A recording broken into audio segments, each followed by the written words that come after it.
What if I told you Peacemaker isn't lost in space? He's been exiled from existence itself. Yeah, sounds insane.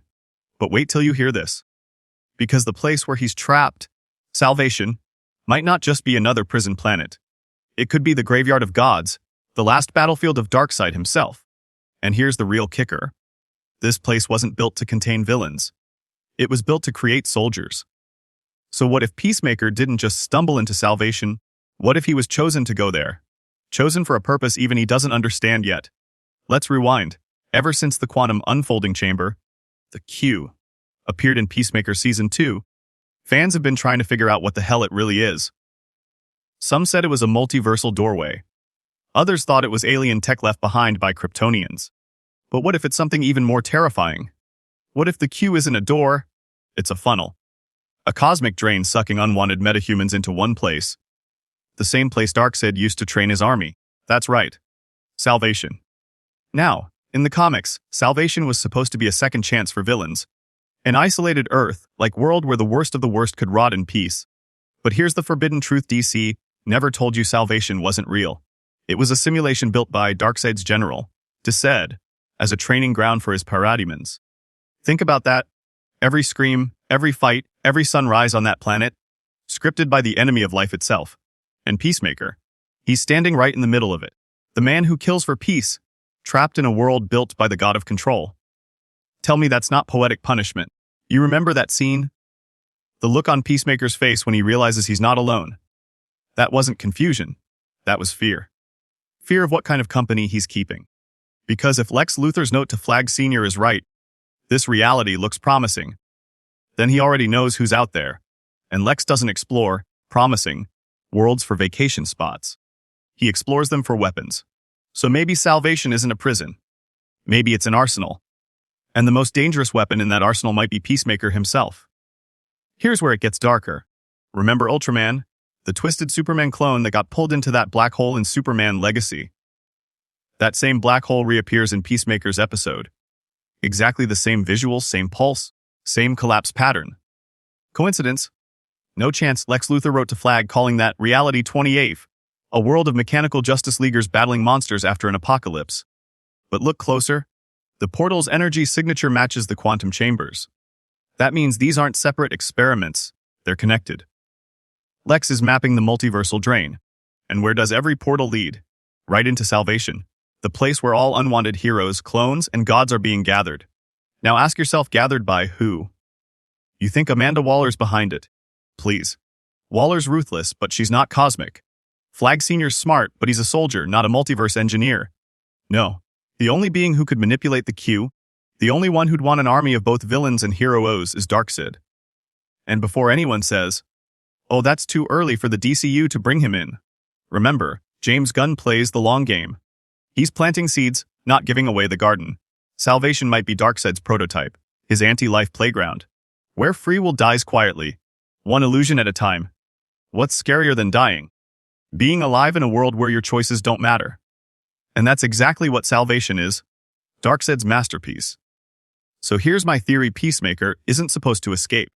He's supposed to evolve, to become Darkseid's new general of order. That's why his powers, his morality, his hallucinations, they're all fracturing. He's being rewritten, piece by piece.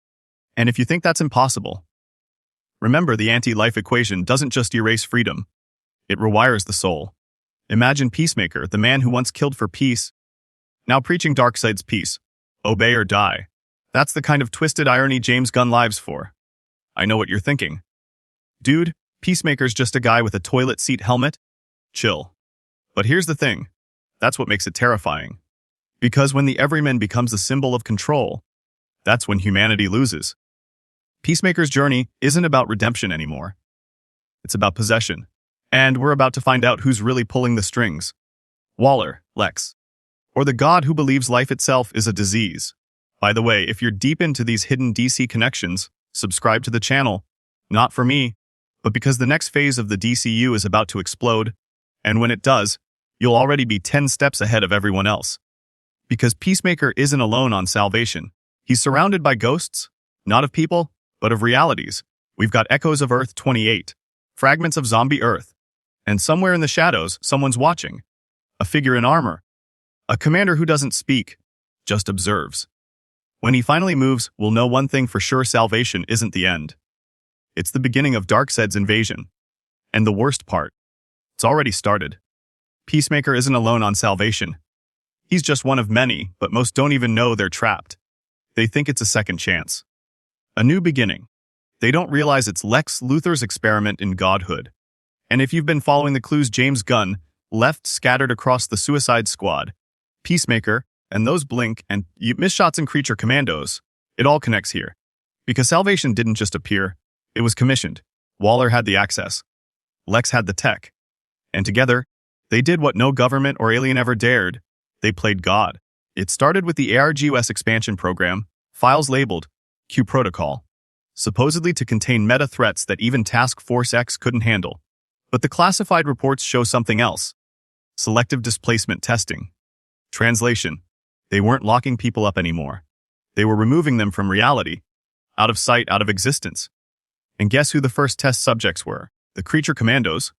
You think they were some quirky anti-hero team sent on random Black Ops missions? Wrong, they were lab rats. Dr. Phosphorus, Frankenstein, Rick Flag Seer, and the Bride. Every single one of them was altered using fragments of Kryptonian biotech recovered from the wreckage of Zod's army.